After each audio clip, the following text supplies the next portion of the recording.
नमस्कार मित्रांनो, स्वागत आहे तुमचं पुन्हा एका नवीन ब्लॉगमध्ये. आणि आज मी तुम्हाला एक नाही तर दोन ठिकाणी आज घेऊन जाणार आहे. एक म्हणजे आपले महादेवाचे 12वे ज्योतिर्लिंग घृष्णेश्वर मंदिर आणि दुसरे म्हणजे भद्रा मारुती. मस्त सुंदर आणि निसर्गरम्य वातावरणात आपण निघालेलो आहोत दर्शनासाठी.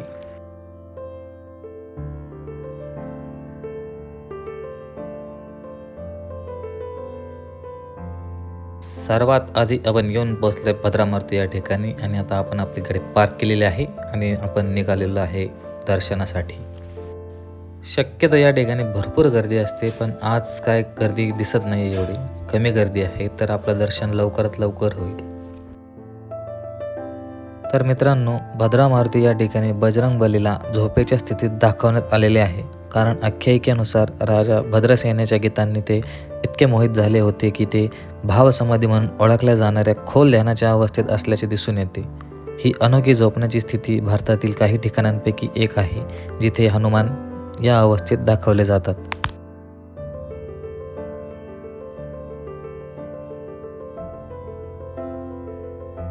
यानंतर आलो आपण शनिदेवाच्या दर्शनासाठी.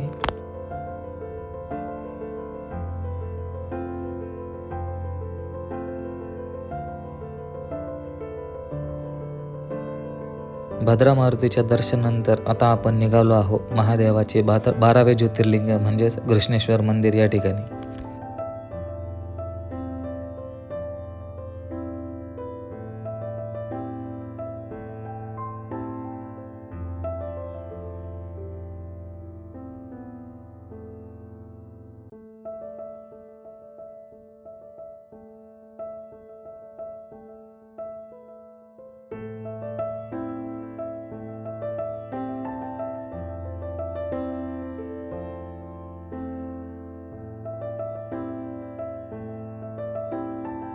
तर मित्रांनो, आता आपण येऊन पोहोचलोय घृष्णेश्वर मंदिर या ठिकाणी.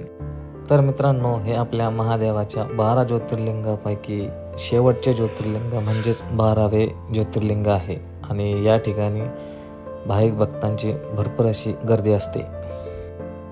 तर मित्रांनो, मंदिराच्या आतमध्ये मोबाईल अलाउड नसल्यामुळे मी तुम्हाला फक्त मंदिराचा कळस दाखवतोय आणि या व्लॉगमध्ये एवढेच. तर मित्रांनो, हा व्लॉग कसा वाटला कमेंटमध्ये नक्की सांगा. आवडल्यास लाईक करा, शेअर करा आणि चॅनलवरती जर नवीन असाल तर सबस्क्राईब करायला काय विसरू नका. आणि आता भेटूया पुन्हा एका नवीन ब्लॉगमध्ये आणि एका नवीन ठिकाणी. तोपर्यंत नमस्कार.